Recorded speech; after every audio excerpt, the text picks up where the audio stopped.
Pessoal, tudo bem? Sejam bem-vindos ao canal Daniel Lopes. É um prazer e uma honra contar com a sua audiência. Eu quero nesse vídeo explicar para vocês o que está por trás de todo esse processo que a gente tem visto por aqui e pelo mundo inteiro, né? Essa quantidade de transformações que nós temos visto no mundo recente, o mundo indo para uma situação completamente caótica, né? Confusa. Veja o que está acontecendo na Europa agora lá, com uma situação tensa ali de quase terceiro grande conflito mundial.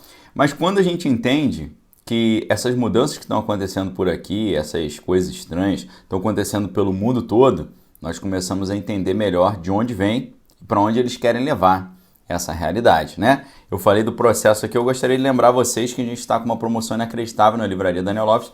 Inclusive, o livro do Kafka, O Processo, está com descontaço, porque esse livro faz parte da nossa lista de livros que estudaremos no Clube de Leitura Daniel Lopes 2023, ok? A inscrição para o Clube de Leitura ainda não está aberta, mas você já pode garantir os seus livros com descontaço aí de Black Friday. Você vai comprar 14 livros com 52% de desconto, um valor que sairia quase R$1.000, saindo aí por cerca de 400 e alguma coisa, tá? Oportunidade imperdível, link aqui embaixo. Vamos lá, pessoal, preste atenção. Existem pessoas e existem instituições que estão por trás disso tudo que está acontecendo no mundo. E o que está acontecendo aqui é apenas um reflexo do que está acontecendo no mundo. Em 2017, o líder lá do Fórum Econômico Mundial, Klaus Schwab, ele estava ali explicando como é que a sua instituição consegue ganhar força nas diferentes nações, na administração dessas diferentes nações e como isso dá a eles controle indiretamente sobre as diversas nações mundo afora. E ele falou, nós conseguimos adentrar as administrações através de muitos caminhos e um desses caminhos que ele aponta é o Young Global Leaders, ou seja, jovens líderes globais. E ele diz que vários dos líderes mundiais hoje foram membros desse grupo que eles formaram, como o líder lá do Canadá hoje, entre muitos outros, o próprio líder francês, né? Inclusive até o Pudim Azedo, nesse vídeo ele diz que também fazia parte desses jovens líderes globais.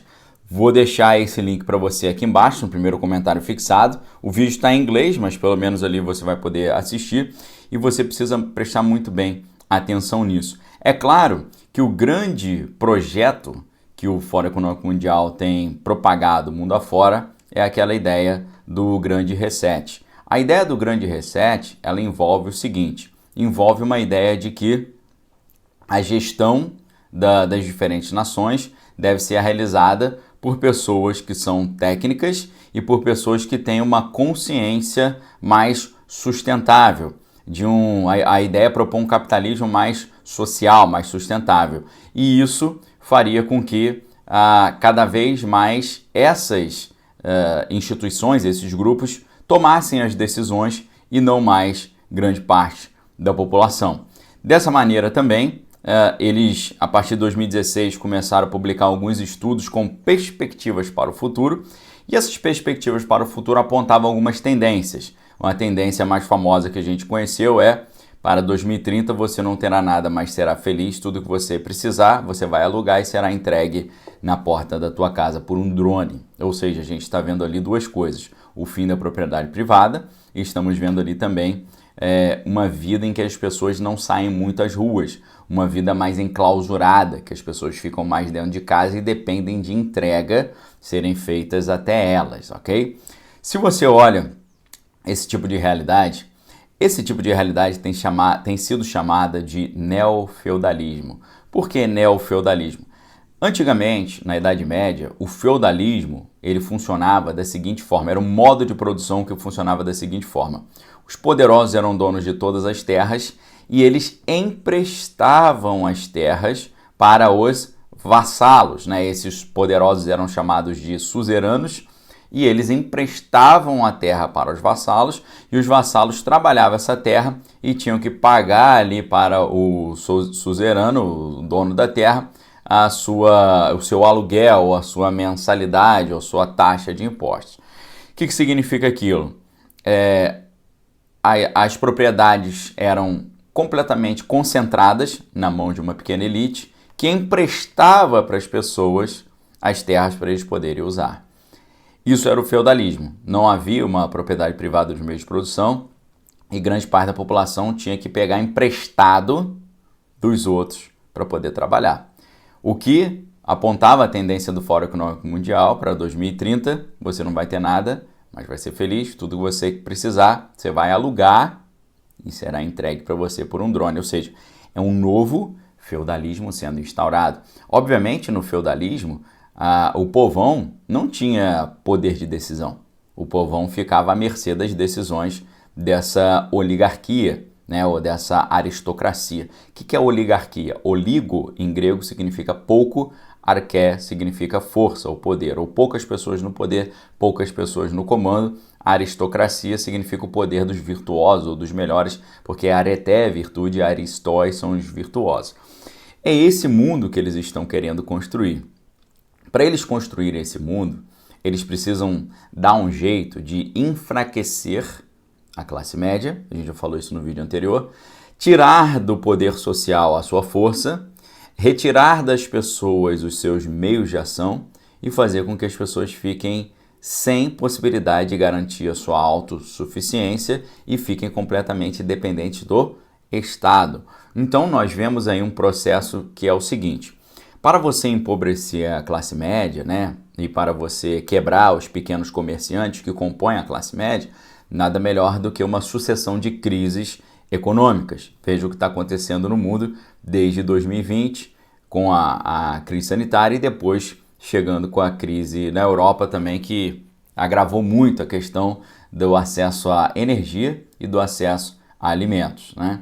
O que está havendo então? Está havendo um grande sucateamento das empresas, as empresas e a classe média impossibilitada de trabalhar. Lembrem-se, né, durante a crise sanitária que os pequenos comércios ficaram impedidos de funcionar. Os grandes comércios, eles têm dinheiro em caixa, eles têm a sua reserva de emergência, eles conseguem vencer momentos assim de escassez, enquanto os menores não conseguem. E o que a gente tem visto são os grandes conglomerados do comércio englobando e absorvendo o pequeno comerciante. A tendência é que a gente não tenha mais os pequenos mercados de bairro, mas aquelas grandes redes de mercado, ou seja, um controle corporativo total, fazendo quebrar a classe média e fazendo com que a classe média perca o seu poder de ação e fique completamente dependente do Estado, ok? Essa é a tendência que nós estamos vendo. E o Estado também incorporando e estatizando as empresas privadas.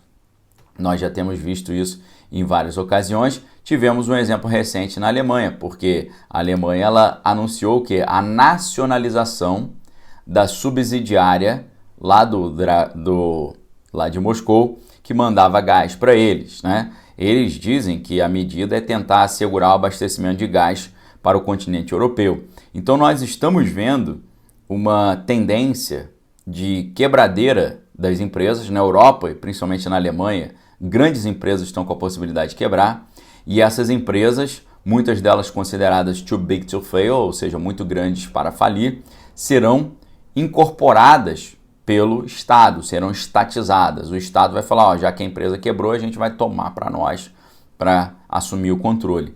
O que significa a estatização? Significa o fim da propriedade privada. O que isso significa na prática? Significa que o sonho de Marx, que é o fim da propriedade privada, está sendo implementado. E o controle dos meios de produção vai ficando ali de posse de poucas pessoas essas que acabam indiretamente estando sobre a zona de influência do Fórum Econômico Mundial, ok? E é claro que quando você procura, né, lá no Fórum Econômico Mundial, no site deles, você tem a lista de todos os membros ali dos Young Global Leaders, né? Você vai saber quem que está funcionando como um agente deles, né, um funcionário deles, alguém que tem uma procuração deles para fazer avançar essa agenda aí 2030 ou do grande reset, né, desse neofeudalismo. E quando você olha lá no site, né, você vai ver todos os líderes globais que estão no poder hoje, que são colaboradores com ele. E você não vai se surpreender quando você perceber que alguns das figuras de expressão por aqui também fazem parte da sua lista de contribuidores ou colaboradores. Depois você entra lá no próprio site e você dá uma olhadinha, ok? Então, isso é um plano. Quebrar o mundo para enfraquecer a classe média, tirar do poder social a sua força e trazer para o poder estatal, tomar posse do Estado e exercer o controle total. Lembrando que Gary Allen e Larry Abraham sempre explicaram para a gente que socialismo não é distribuição de renda e de poder, é concentração de poder e concentração de renda, por isso é coisa de bilionário, ok? E os bilionários estão aproveitando para comprar todas as terras agricultáveis lá nos Estados Unidos, estão os mais poderosos fundos de investimento do mundo comprando todas as casas, de forma que uma pessoa hoje, quando vai comprar uma casa, ela não consegue vencer uma disputa com um fundo trilionário que às vezes prefere pagar 5 a 10 a 20% a mais do que o valor que a casa vale, mas para poder garantir a sua posse, né? O cidadão comum não tem como competir com um grande fundo desse. Então nós estamos vendo a tendência da propriedade privada indo para o Estado e o enfraquecimento da classe média. Aí você fala, Daniel, o que fazer diante disso? O primeiro passo é entender que este é o processo internacional. Nós sabemos que informação e conhecimento são poder. Informação é poder, conhecimento é poder. Quanto mais as pessoas perceberem isso, menos fácil será para eles tocarem essa agenda. E você, compartilhando esse vídeo, pode ser um instrumento de mudança da sociedade para que as pessoas possam entender o que realmente está em jogo no mundo agora, ok? Espero que você tenha gostado do vídeo. Deixa um forte abraço, fique com Deus, examine todas as coisas que tem que é bom. Valeu!